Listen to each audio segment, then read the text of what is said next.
Champions Cup round number 2, folks. Northampton hosting Toulon this weekend from Franklin's Gardens. It is an evening game.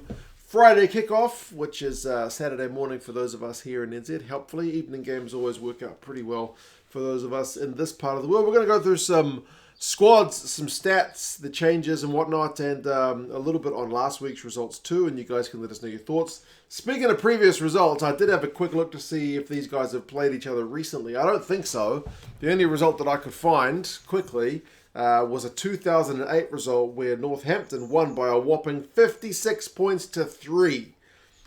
But given it was 2008, the only guy I could see who played in that game who's playing in this game is Courtney Laws, which is kind of maybe not surprising. If anyone was going to have played in that game and this game, it was probably going to be Courtney Laws, given that he's kind of a one-club man and he's been around for a wee while, so it makes 100% sense. But yeah, both sides are in slightly different positions, with Northampton winning their first game. Really impressive. Premiership sides generally have been very good in the opening round of the Champions Cup. They had a good win over Glasgow, who had been flying high in the Premiership, so to win 28-19 away from home was a great result. And Toulon will be disappointed to lose that one at the death to Exeter, 19 points to 18. And to be fair, both sides won't be happy with how their second halves went last week. Like Toulon were up 18-5, end up losing 18-19. The Northampton boys were up 22-5 and ended up winning 28-19. So the scorelines, both took a bit of a different direction in that second half. So that's going to be an interesting storyline in itself for this game. For the Saints boys, they've kept things a little bit more stable, I think, than the Toulon guys. Ethan Waller's come in at loosehead for his brother. Langdon is still there at hooker. Davison comes in as the tight head, so he's up from the bench. Mayana Vanua is also up from the bench. But like Courtney Laws continues on, Sam Graham continues on, Tom Pearson's up from the bench. So the forward pack is largely pretty stable, with only Ethan Waller being a guy who starts this week, who didn't even make the 23 last week. Sam Matavesi is also back in to the 23 on the bench, so good to see him. And then Juan Augustus as well, who's... How long is his contract with the Saints? He's been pretty good since he made the move north.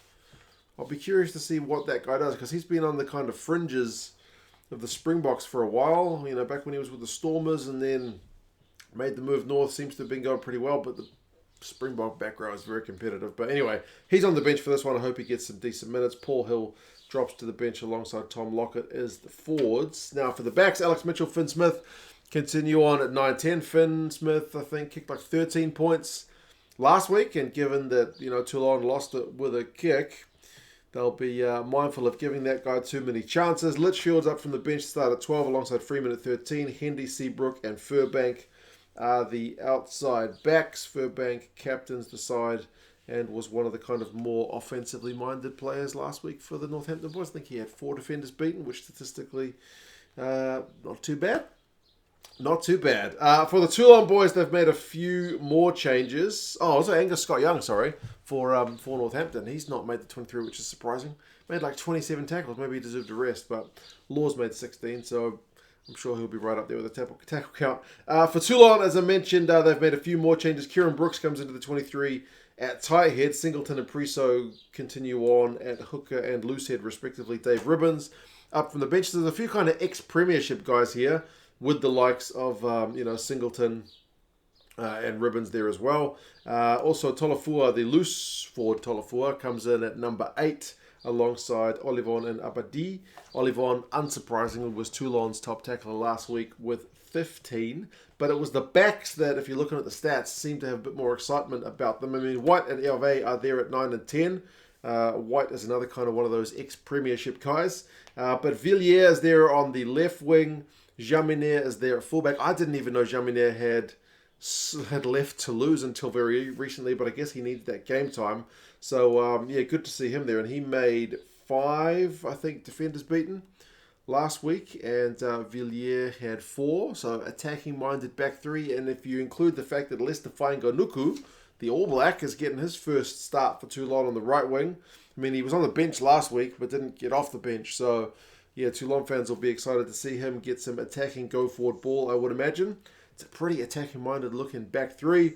Midfield has changed with Tuisuvu at 13 and Sinzel there at 12. But yeah, that's the starting 15. Jean-Baptiste Gros is there as a prop replacement, comes back into the 23. Waningolo, the Fijian internationals, there as one of your loose forwards, outside back replacements. But yeah, a little bit more chopping and changing from Toulon compared to Northampton. Stats wise for both the teams, like Toulon managed a whopping 10 clean breaks in their game against Exeter and 25 defenders beaten. Still managed to lose it, but they only think I managed the 2 tries, which is a little bit, doesn't quite fit with the stats. Usually if you have that good attacking stats, you would have finished some moves, but not to be. They also allowed Exeter 10 turnovers 1, so that's going to be an area of focus, I would imagine, retaining that possession. For the Northampton boys, man, they tackled at 88%, which is pretty bloody solid, and also, speaking of the breakdown, 9 turnovers in their game, which is really great to get near double figures.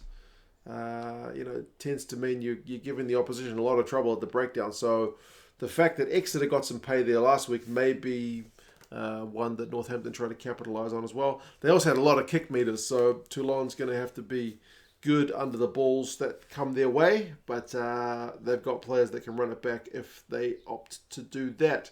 8 o'clock kickoff, so evening game, like I mentioned, 9 o'clock for me here in NZ, so I'll be getting up to watch this one. I'll be up to watch this one, 9 o'clock, as if my kids would let me sleep past 7, let alone 9. Craig Evans, the Welshman, is the ref. Predictions-wise, it is Northampton by 6, according to the bookies, and Northampton by 4, according to the Rugby Forecast algorithm. If you haven't checked out England Rugby Store, check that out. I'll put a link down in the description. They've got loads of gear. Do you have time to get it for Christmas by now? Ooh, you'll be cutting it close, but check out the website. There's always kind of festive season sales going on, so check out England Rugby Store. They're an affiliate of the channel, down in the description. And yes, there's their thoughts on this one. Northampton, Toulon. Who do you reckon walks away with the honours for this one? You guys take care, and I'll talk to you guys again soon. Ta-ra.